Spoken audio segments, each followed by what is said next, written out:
बहू का झगड़ा। अनामिका की सास पुष्पा अपनी बहू को कुछ खास पसंद नहीं करती थी और इसीलिए दोनों सास बहू में आए दिन झगड़ा होता रहता था। सास बहू के झगड़े के चक्कर में अनामिका के पति मोहित की जिंदगी मुश्किल में पड़ गई थी। बेचारा बार बार माँ और बीवी के झगड़े को सुलझाता ही रहता था, लेकिन दोनों समझने का नाम नहीं लेती थी। वैसे तो सब कुछ ठीक ठाक चल रहा था, लेकिन एक दिन अनामिका और पुष्पा के अंदर जोरदार झगड़ा हुआ और बात कुछ इस तरह थी। बहू, मैंने तुम्हें कल अपनी एक साड़ी धोने के लिए दी थी। हाँ मम्मी जी, वो साड़ी धोकर मैंने आपकी अलमारी में रख दी है। उसी की बात कर रही हूँ मैं।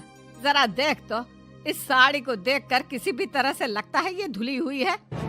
अरे मम्मी जी, मैंने आपकी साड़ी वॉशिंग मशीन में अच्छे से धोकर सुखाकर आपकी अलमारी में तह बनाकर रखी थी। आपके तो नखरे खत्म ही नहीं होते। अरे कैसी बात कर रही है मुझसे? मेरे नखरे?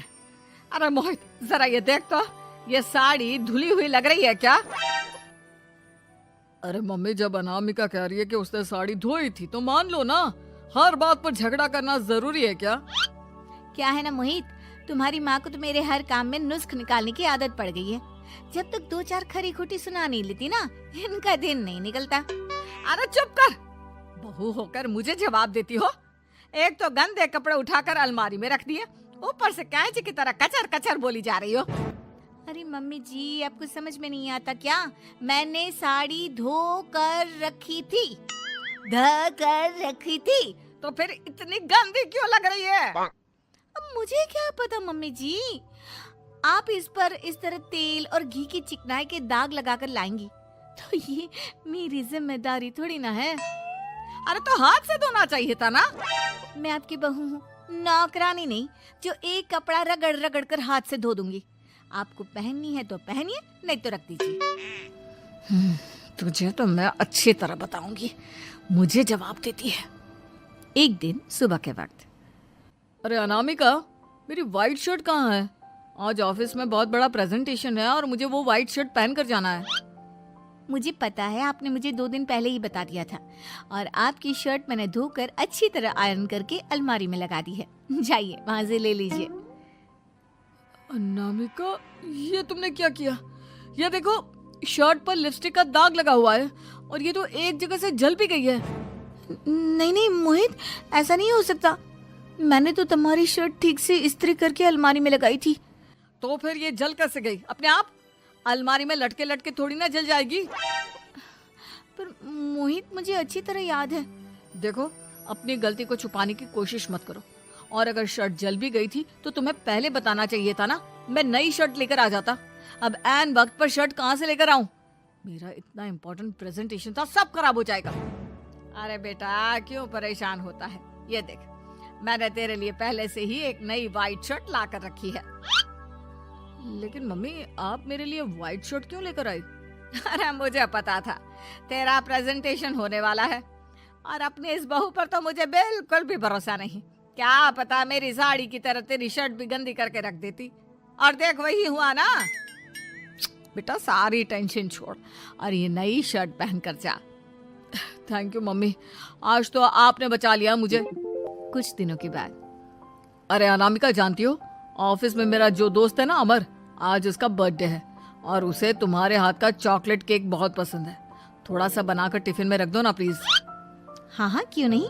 मैं बहुत अच्छा केक बनाकर आपके दोस्त के लिए रख दूंगी। तुम्हारे हाथ का खाना खाकर तो वैसे ही मेरे ऑफिस के सारे लोग इतनी तारीफ करते हैं, क्या बताऊं। प्लीज एक अच्छा सा केक और बना दो, मेरी तो ऑफिस में शान बढ़ जाएगी। अनामिका केक बनाने के लिए रख देती है।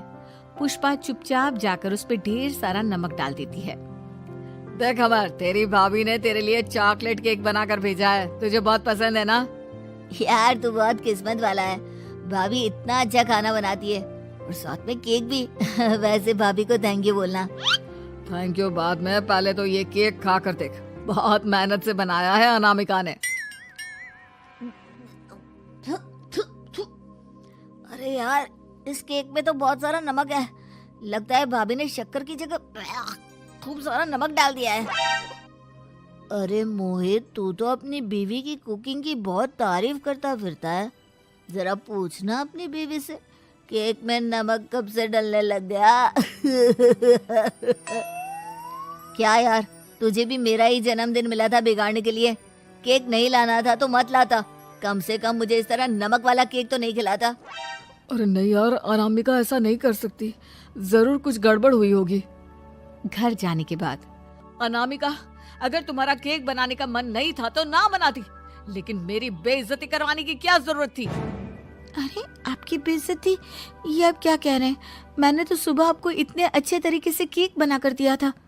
हाँ, लेकिन उसमें इतना सारा नमक डाल दिया था कि आज ऑफिस में मेरा अच्छा खासा मजाक बना है। मेरे सारे दोस्त हंस रहे थे मुझ पर। अरे बेटा, मैंने तो तुझे पहले ही समझाने की कोशिश की थी। एक नंबर की गैर जिम्मेदार है ये लड़की, कोई काम ठीक से नहीं करती। उस दिन भी गंदी साड़ी रख दी थी मेरी अलमारी में और झूठ बोल रही थी। कुछ दिनों के बाद अनामिका देखो, मैंने अपना लैपटॉप चार्जिंग पर लगाया है, उसे अच्छी तरह चार्ज होने देना। मेरी एक अर्जेंट मीटिंग है, प्लीज बीच में से हटाना मत। हाँ हाँ ठीक है, मैं नहीं हटाऊंगी। पुष्पा चुपचाप से जाकर चार्जिंग का बटन बंद कर देती है। थोड़ी देर बाद अरे ये लैपटॉप चार्ज क्यों नहीं हुआ? और ये बटन किसने ऑफ कर दिया? अनामिका, इधर आओ। क्या हुआ, क्यों चिल्ला रहे इतना? अनामिका, मैंने तुमसे कहा था ना, मेरा लैपटॉप चार्जिंग पर लगा हुआ है, मेरी अर्जेंट मीटिंग है। तुमने इसका स्विच ऑफ क्यों कर दिया? अरे मैंने ऐसा कुछ नहीं किया, मैं क्यों स्विच ऑफ करूंगी? कुछ दिनों से देख रहा हूँ अनामिका, तुम मेरा हर काम बिगाड़ देती हो। देखो, ये अच्छी आदत नहीं। कम से कम तुम्हें इस बात का तो ध्यान रखना चाहिए था कि मेरी कितनी इंपॉर्टेंट मीटिंग थी। अब क्या करूंगा मैं? आई एम सॉरी मोहित, लेकिन सच में मैंने जानबूझकर कुछ नहीं किया। अगर जानबूझकर नहीं किया तो क्या सब कुछ अपने आप हो जाता है? कभी मेरी शर्ट जल जाती है, कभी केक में नमक डल जाता है। आप मेरी बात क्यों नहीं सुनते? मैंने जानबूझकर कुछ नहीं किया। फिर से वही बात। अरे कितनी बार तुम्हें समझा चुका हूँ, इस तरह मेरा काम बार बार मत बिगाड़ा करो। तुम जानती हो मुझे कितनी प्रॉब्लम होती है। ऑफिस में तो पहले ही बेइज्जती करा चुकी हो, और अब ये मीटिंग, ये भी मेरे हाथ से निकल गई। अनामिका की समझ में कुछ नहीं आता कि आखिर उसके साथ ये सब क्या हो रहा था और क्यों हो रहा था। फिर कुछ दिनों के बाद मोहित अपने ऑफिस से कुछ फाइल लेकर घर आता है। अनामिका, ये कुछ फाइलें हैं, इन्हें संभाल कर रख दो। और प्लीज इस बार ध्यान से, कोई गड़बड़ी नहीं होनी चाहिए। नहीं मोहित, कोई गड़बड़ी नहीं होगी। मैं सारी फाइल्स अलमारी में लॉक करके रखूंगी और चाबी अपने पास रखूंगी। अनामिका, जरा अलमारी की चाबी तो देना। क्यों मम्मी जी, आपको क्या काम है? उसमें मोहित की जरूरी फाइल रखी है और मैं नहीं चाहती कि इस बार कोई भी गड़बड़ हो। पता नहीं कुछ दिनों से हर काम खराब हो जाता है। अरे मुझे उसमें से पैसे निकालने हैं और उसके बाद ले लेना अपनी चाबी। मैं खा नहीं जाऊंगी तुम्हारे पति की फाइल। अनामिका को अपनी सास पर शक होता है। चाबी देने के बाद वो चुपचाप छुपकर अपनी सास की हरकत देखती है। ये फाइलें उठाकर डस्टबिन में डाल देती हूँ, फिर देखना कैसे मोहित इसकी खबर लेगा।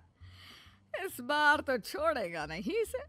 वैसे भी पहले मैंने जो कुछ भी किया है उसकी वजह से अच्छी खासी डांट पड़ी है, मजा आ जाएगा। अच्छा तो ये बात है, सारा काम मम्मी जी बिगाड़ देती हैं, वो भी इसलिए क्योंकि मेरा उनसे झगड़ा हो गया है। सास के जाने के बाद अनामिका मोहित को बुलाकर लाती है। क्या हुआ अनामिका, क्या दिखाना है? ये देखिए, आपकी फाइल डस्टबिन में पड़ी हुई है।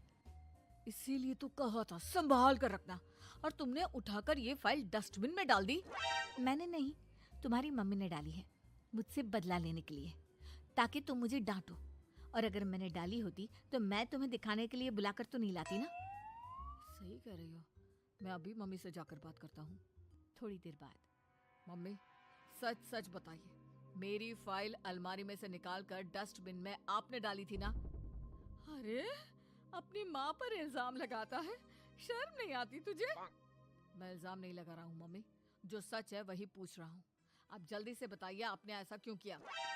अरे तो क्या करती, तेरी बीवी मुझसे झगड़ा करती है, उल्टे सीधे जवाब देती है, मुझे उससे बदला लेना था। अरे मम्मी, लेकिन आप दोनों के झगड़े के चक्कर में मेरा कितना नुकसान हुआ है, ये कभी सोचा आपने? मम्मी जी, अगर आपका बदला पूरा हो गया हो तो आइंदा ऐसी कोई हरकत मत करना, क्योंकि अब आपकी सच्चाई हमारे सामने आ चुकी है।